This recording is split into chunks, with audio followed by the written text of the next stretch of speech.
नमस्कार विद्यार्थी मित्रांनो, सिटली 2026चा तुम्ही फॉर्म भरला असेल तर करेक्शन विंडो ओपन होणार आहे 23 तारखेपासून 26 डिसेंबरपर्यंत.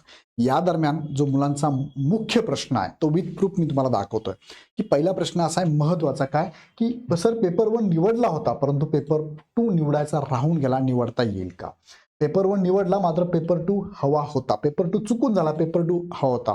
तर पेपर 2 साठी विषय चुकीचा निवडला, म्हणजे मला मॅथ सायन्स घ्यायचं होतं पण सोशल सायन्स झालं, किंवा सोशल सायन्स घ्यायचं होतं मॅथ सायन्स झालं, आणि भाषा विषय चुकीचा निवडला, मला त्यात बदल करता येईल का, सिक्वेन्स बदलता येईल का, याबद्दल पण प्रश्न आहे. सो हे सगळे बदल करता येईल का याचं उत्तर मी तुम्हाला थोडक्यात या व्हिडिओच्या माध्यमातून देतो. पण तत्पूर्वी तुम्ही जर फॉर्म भरत असाल, फॉर्म भरला असेल, फॉर्म भरून झाला असेल, फॉर्म मध्ये एडिट करायचं असेल आणि आता अभ्यास कधी करणार, सो अभ्यासासाठी मात्र तुम्हाला जर गरज वाटत असेल मार्गदर्शनाची तर इग्नाइट अकॅडमीच्या दोन्ही बॅचेस अवेलेबल, विश्वासाने सांगतो ह्या बॅचेस तुम्हाला टू द पॉईंट गाईड करतील आणि येणाऱ्या या CTT मध्ये तुम्हाला क्वालिफाईड करून देतील. त्यासाठी तुम्हाला ह्या बॅचेस लाईव्ह प्लस रेकॉर्ड किंवा रेकॉर्ड दोघांपैकी एक घ्यायची आहे. दोन्ही बॅचेस तुम्हाला 1599 रुपयात अवेलेबल आहे विदाऊट इन्क्लुडिंग GST आहे. आणि ह्या बॅचेस बघा, ज्यांनी याच्यापूर्वी TET, टेट, CD किंवा केंद्र प्रमुखच्या बॅच घेतल्या असेल अशा ओल्ड विद्यार्थ्यांनी ओल्ड नंबरवरनं लॉग इन केलं तर तुम्हाला ही बॅच फक्त 50% डिस्काउंट म्हणजे 800 रुपयात मिळणार आहे. तर ह्या बॅचेस घेण्यासाठी ह्या बॅचमध्ये काय काय टेस्ट सिरीज अवेलेबल आहे, त्याचं विश्लेषण अवेलेबल आहे, डाऊट क्लिअरिंग सेशन अवेलेबल आहे, PDF स्वरूपात नोट्स अवेलेबल आहे, कोचिंग अवेलेबल आहे आणि याचे रिव्हिजन सेशन पण होत असतात. बॅचेस घेण्यासाठी खाली डिस्क्रिप्शनमध्ये ॲप आणि बॅच दोघांची लिंक दिली आहे. डायरेक्ट ॲप डाउनलोड करून बॅच परचेस करा. शंका असेल तर नंबरला कॉल करा. आता बघा, करेक्शन विंडो संदर्भात ज्यांचं बुलेटिन आहे त्या बुलेटिनमध्ये त्यांनी सांगितलं बघा, करेक्शन अपडेशन इन डिटेल्स, त्यामधला हा महत्त्वाचा पॉईंट आहे. The board will not be responsible for any consequences arising out of non acceptance of any correction addition. आता हा मुद्दा महत्वाचा, ॲडिशन. पेपर 2 घेतला होता सर, पेपर 1 घेतला होता सर, पेपर 2 घेता येईल का? ॲडिशन करता येते तुम्हाला, डिलिटेशन करता येते, डिलीट पण करता येते तुम्हाला, ॲडिशन करता येतं आणि करेक्शन पण करतो. नावात करेक्शन करायचं आहे, पेपर 1 घेतला पेपर 2 ॲड करायचा आहे, करता येईल. पेपर 1, 2 दोन्ही घेतलं, पेपर 2 नको आहे मला, कॅन्सल पण करता येतं. सो ह्या शब्दांचा अर्थ तो होतो बघा, correction, addition, deletion. Okay, in any particular once field in the application form whatever the reason may be. मग हे करेक्शन विंडोचा पॉईंट आहे. सो करेक्शन विंडोच्या पॉईंटमध्ये त्यांनी सांगितलेलं आहे.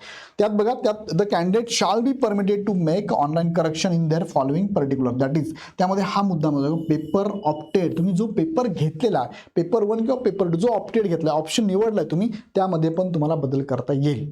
पेपर 1 घ्या, पेपर 2 घ्या, किंवा ॲडिशन करा, किंवा तुम्ही डिलिटेशन करू शकता, म्हणजे काढून पण टाकू शकता. त्यातला पुढचा मुद्दा महत्त्वाचा असा आहे बघा, हा मुद्दा. This facility of correction will be provided only once. एकदाच तुम्हाला करेक्शन करता येईल, दोनदा करेक्शन करता येणार नाही. आणि fee once remitted shall not be refunded or adjusted for future test under any circumstances.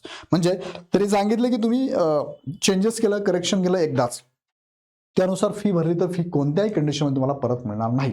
So यामध्ये तुम्हाला बदल करता येणार आहे. हा मुद्दा क्लिअर झाला. त्याचबरोबर तुमचा जर लँग्वेजचा प्रश्न आहे तर येस बघा, हे सगळे बदल तुम्हाला करता येतात.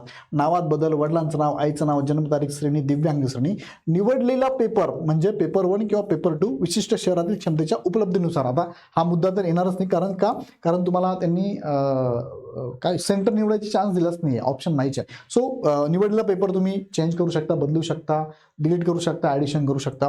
पेपर सेकंडचा विषय सुद्धा तुम्ही बदल करू शकता. चुकून तुमच्याकडनं सोशल सायन्स झाला असेल, मॅथ सायन्स घ्यायचा होता, किंवा व्हाईस वर्सा, करू शकता बदल. भाषा 1 आणि भाषा 2 याचा निवडलेला जो सब्जेक्ट असेल तुमचा लँग्वेज, तो पण तुम्ही बदल करू शकता. मराठी इंग्लिश झाला, मराठी हिंदी करायचा आहे तुम्हाला, मराठी हिंदी होता, इंग्लिश हिंदी करायचा, करता येईल, काही प्रॉब्लेम नाही. सो त्याचं सुद्धा त्यांनी लिखित स्वरूपात त्यांनी सांगितलेलं आहे. हे करेक्शन विंडोमध्ये त्यांनी सांगितलं बघा, इथे करेक्शन विंडो तुम्ही बघू शकता. यामध्ये त्यांनी हा सगळा पॉईंट कव्हर केला बघा.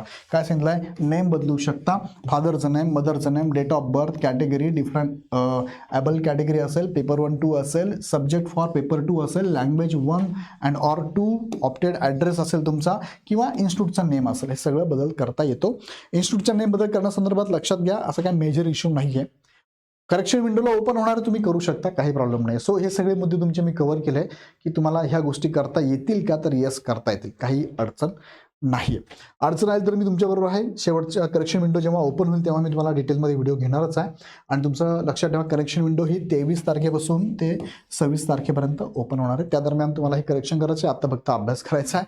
आणि काही अडचण आली तर इग्नाइट अकॅडमीची टीम तुम्हाला नेहमीच सपोर्ट करते. त्यांना कॉल पण तुम्ही करू शकता आणि माहिती घेऊ शकता. व्हिडिओ आवडला तर लाईक करा, चॅनल सबस्क्राईब करा आणि अभ्यास जोरदार करा. पुन्हा व्हिडिओ आपण नेक्स्ट व्हिडिओमध्ये.